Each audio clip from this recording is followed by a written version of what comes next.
Morning, David. Les, how you doing? I beat you to the punch on that one.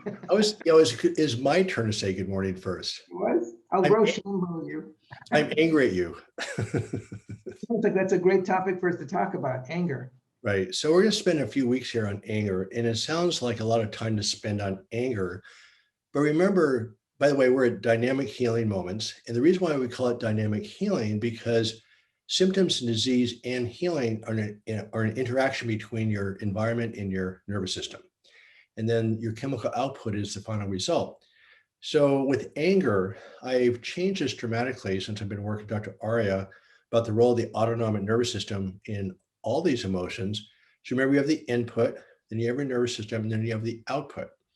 So when you're angry, your body's sensing threat, you've lost control, your body's chemistry is way up. And to process anger, you have to address all three aspects of it. So what we're talking about today is that when you're angry, you'll remember anxiety and anger are the same thing. When you lose control, your body kicks in more stress chemicals to regain control, and you are now fired up. We're trying to get rid of the words anxiety and anger and using the word activated, hyperactivated, and dysregulated. So dysregulated means you're out of control. Your body is all over the map. And when you're angry, would you call it dysregulated, Les? Is that a reasonable term? Yeah, absolutely, because you're really offline. So And what happens to your brain, blood flow, et cetera, when you're angry? a couple of things. Most people don't realize this, and sometimes docs and good folks, that when you actually get angry, there's a burst of catecholamines and neurotransmitters, and it can actually kind of heighten your energy to the point where it's like, we all have been there where everything is just so intense, and we try to bring it down. We don't seem to. We try to think a way out of it, and that starts with the problem. But in the physiology of that, or the neuroanatomy part, is there's the catecholamine burst. It's just a bunch of brain chemicals that just flood us. That's one. And we often, David, we talk about this, and Stephen Porges also talks about this, is the HPA axis, the hypothalamic,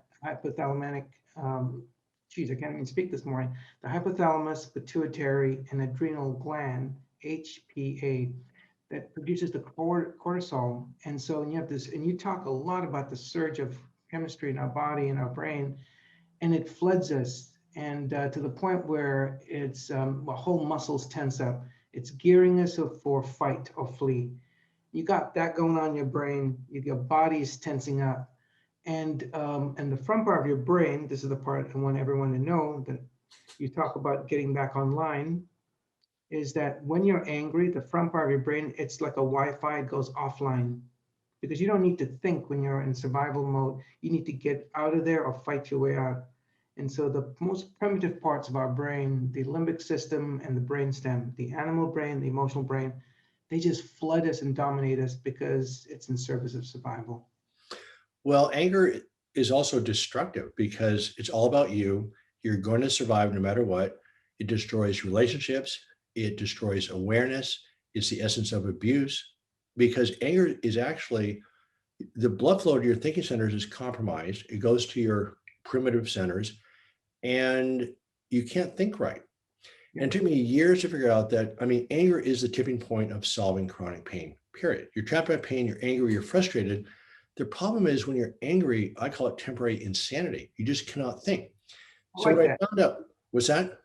I like that. I'm going to say that to the next time my dog gets me upset about something. Are we putting a Davidism out here? I'm trying to keep. Oh my gosh, here we go. Okay. So here's my Davidism. I'll come up with my real Davidism for the day. No. But right now, what I learned is that when people can process their anger, they heal. I call it the shortcut to healing. Because you're trapped by pain, you're trapped by circumstances, it's all mixed up, but your brain's actually inflamed. Yeah. You're hypersensitized, the blood flow is compromised. It really is temporary insanity. So we should talk about forgiveness. And forgiveness is part of it, but that addresses the input. But how can you intellectually forgive when you can't even think straight? So the first step, and this is what I learned from you with your breath work, et cetera, is you got to get back online before you can actually process the rest of the problem. So we now call it anger processing. Yeah. So again, input, nervous system, and the output, but you have to calm yourself down first before you can address the other problem. So here's my Davidism. You ready for this? I'm afraid, but I'm buckling up. Go ahead. No, I mean, anger for me has been a big problem. I came from a tough background. I get really triggered, and it's not pretty. It's just not good. And but I can't stop it, can't help it. We know it's necessary to survive. And so again, it's a dysregulated nervous system. So I do know that I'm now not thinking clearly. I do recognize that. So you have to recognize that you're angry, also recognize that it's destructive, and you're not acting rationally. So it destroys things. So my Davidism is no action in a reaction. How's that? Wow, that's deep. I feel so enlightened this morning already. Okay, so I'm still like 10 behind, but that's my one Davidism is no action in a reaction.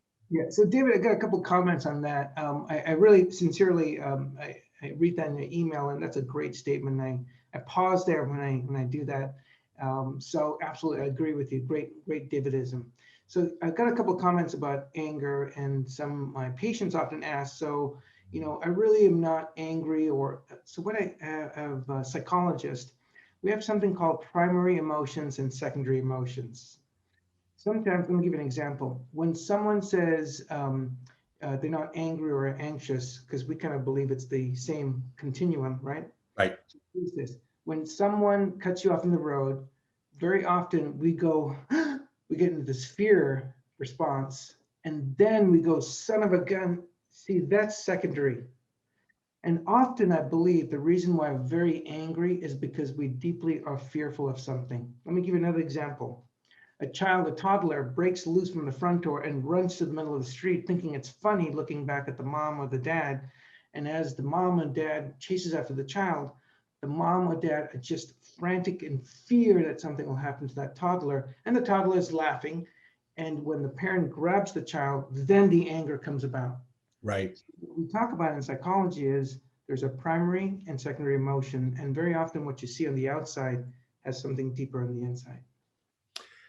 So, what is your one tip for the day? Because this is a complicated process. It's not hard, but there's many layers to it. So, I think the first step is recognizing that anger is temporary insanity. I think awareness is key because what's really tricky about this, when you're angry, you actually lose awareness because you're not thinking. So, learning to become aware when you're angry to me is a major step. And then we talk about the disguises of anger later. But what I tend to do is I'm angry, but I'm just being self-critical or I'm being critical. Well, that's still anger. So we can talk about the disguises of anger later, but just understanding anger is not clear thinking, it's survival. So to me, recognizing my tip of the day is just recognize that anger is temporary insanity and just resolve to take that deep breath. And what you say, I liked your advice a couple of days ago, just saying, Yeah, exactly. Bring curiosity. And just if this anger is often, like I said, between a mild to moderate level, you still have a lot of influence over this. And so right, what I want to mention is this, is here's my tip of the day.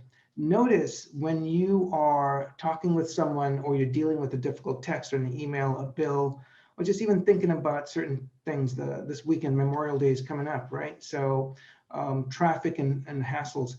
When you talk to someone, pay attention to left side or right side of your shoulders. So very often, most of my patients, when they're angry, their right side, they tend to feel tension in the right side of their body. Just pay attention to it. And those of my patients who feel very fearful, like something bad imminently is going to occur, they notice the left side. So just notice the somatic sensations in your body. And if it's right side, you're more often drunk in your complaints. You're over-identifying with those self-evaluative thoughts of yourself and others. So pay attention to the sensations to the right side of your body. That will give you a big clue. And of course, I'm sorry people might get irritated with this, but your breath work is very important. Breathing is the remote control of your nervous system. No, I think it's I mean, honestly, that's changed my whole practice because I could not understand for years if somebody is really angry, why I couldn't talk to them. Yeah. And so what I'm now learning the breath work, you have to get online before you can be Yeah. rational. You just cannot be rational, especially if you're really angry for years, trapped in pain. Dr. Sarno called it rage. You're not Yeah. thinking clearly. And so you just have to calm down first. And no, I agree. Your breath, what is the term again? See, you walked right into it. Thank you so much. See, David, that was my lessism. Ready? Okay, Okay, here's it. You got to write this down, David. got it. Your breath, your breath is the remote control to your nervous system. See, I slipped it in there, David. You did slip it in. Now I'm back behind again. So again, and the reason for that, we'll talk about this more later, but really the breath work directly stimulates the vagus nerve, which is anti-inflammatory. In anger, your inflammatory markers are through the roof.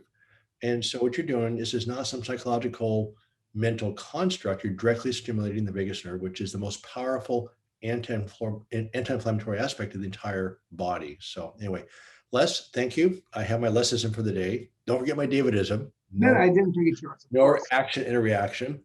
And you can find my work at thedocjourney.com. And also my book is Back in Control, A Surgeon's Roadmap Out of Chronic Pain. And Dr. Arya, where can we find you? You can find me on YouTube. Please check me out on mindfulness. That's MYNDFULNESS.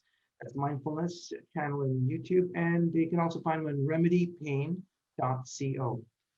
And that's where Dr. Arya has wonderful types of breath work that I was not familiar with before. And a year and a half ago, I didn't even hear about the vagus nerve. So it's been a whole new world and much more effective, and we're excited about it. So have a great day, everybody. And remember, no action and a reaction, and your breath is the remote control of your mind. Is that right? Yep. Not bad for an orthopedic surgeon. All right. Thanks, everybody. We'll see you.